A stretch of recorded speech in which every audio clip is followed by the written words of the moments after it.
Doctor Lakshman, मैं आपसे शुरू कर रहा हूँ आज की बहस कि जो अभी पिछले हाल के कुछ महीनों में देखने को आया है, खास तौर पर पटना के सम्मेलन के बाद विपक्ष के, कि विपक्ष टारगेट पर आ गया है और टारगेट पे तो पहले से रहा है, लेकिन खास तौर पर कि अब विपक्ष को एक नहीं होने देना है, इसकी पूरी कोशिशें शुरू हो गई हैं। महाराष्ट्र में हमने देखा है, खबरें आ रही कि पटना या बिहार में भी विपक्ष को तोड़ा जाएगा।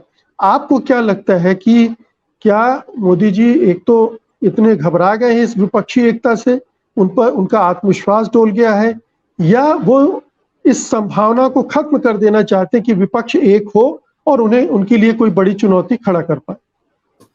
जी, बहुत शुक्रिया मुकेश जी इस बातचीत में शामिल करने के लिए। अब मोदी जी के लिए कोई कहे आज के समय में कि वो घबरा गए हैं, तो इस देश में एक बहुत बड़ा तबका ये है, वो मानेगा कि नहीं नहीं, ऐसा हो नहीं सकता।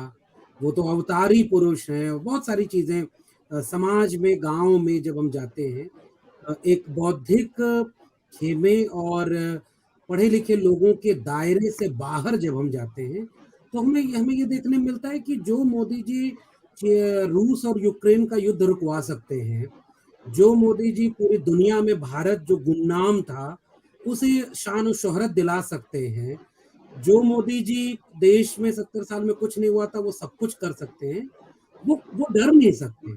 ये एक सच्चाई है, एक खास किस्म का ये विमर्श बनाया गया है। मगर इस स्याह पर्दे को अगर थोड़ा सा उतारा जाए, तो मुझे लगता है कि वास्तविक मूल्यांकन ये साबित कर रहा है कि हाँ, डर लग रहा है, क्योंकि झूठ पर बनाई इमारत सच्चाई आंकड़ों में होती है, परिणामों में होती है, रणनीति में होती है, और इवेंट मैनेज करके आप बहुत दिन तक अपनी छवि को निडर, या वो जो आप बहुत सोच समझ कर देश के सदन में जब बोलते हैं कि एक अकेला सब पर भारी पड़ रहा है, ये डर वहीं से देख रहा था।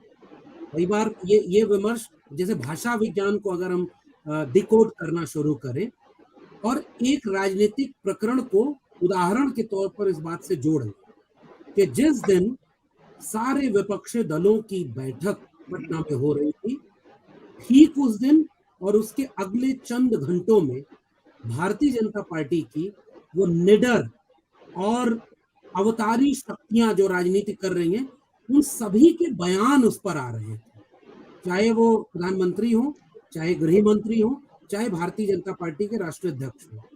इसका मतलब ये कि अगर वह बैठक या विपक्ष की एकजुटता की कोशिश कोई अर्थ नहीं रखती, तो आप उसमें प्रतिक्रिया नहीं देते। नंबर एक, भाषा जो थी उस प्रतिक्रिया की, उसमें ये दिखा रहा था कि ये कुछ कर नहीं सकते।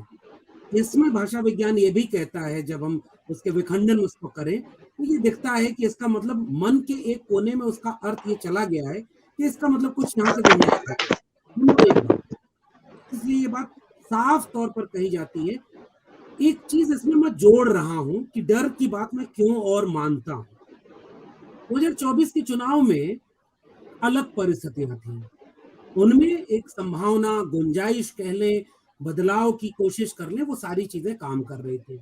2019 में आकर के एक और बात उसमें जुड़ गई कि कोशिश तो ये बहुत अच्छी कर रही, बहुत अच्छी सरकार है, लेकिन अभी इनको 5 साल मिला वो पूरा नहीं पड़ा, एक बार और मौका देना चाहिए। 24 में यह सवाल भी जनता आपसे पूछेगी कि अब 10 साल आपको मौका मिला और आपका रिपोर्ट कार्ड ये है। वो जो रिपोर्ट कार्ड प्रधानमंत्री बोलते हैं कि हर घंटे में इतने मेडिकल कॉलेज बने, हर हफ्ते में ये एम्स बन रहा है, हर दिन जो है इतना बन रहा है, और उसको जोड़ देंगे तो पता चलेगा कि मेरे गांव में भी एक एम्स बन जाएगा, अगर थोड़ा उसका सरलीकरण कर देते हैं। एक तरफ ये होगा और दूसरी तरफ आपसे सवाल होंगे कि इन 10 सालों में आप कहाँ फेल हुए। और अब विपक्ष ने एक रणनीति बनाई, और ये मेरी आखिरी बात है पहली टिप्पणी की। विपक्ष 2-3 रणनीतिक काम कर रहा है। जैसे अभी तक मोदी वर्सेस हु, इस डिबेट में वो नहीं फंस रहे, और मुझे लगता है ये बहुत बड़ा नैरेटिव है। विपक्ष कह रहा है कि हम सब मिलकर एजेंडे पर और तालमेल बनाकर काम करेंगे। ये डर का एक कारण है। दूसरा कारण, कोशिश हम ये करेंगे कि एक सीट पर एक प्रतिपक्षी पार्टी का कैंडिडेट हो, इसकी कोशिश करेंगे। और अगर ऐसी कोशिश हुई तो ये जो विभाजन करके बंटवारा करके 30, 35, 40% पर जाकर आप विजयी हो जाते, मुझे लगता है इसमें चुनौती आएगी।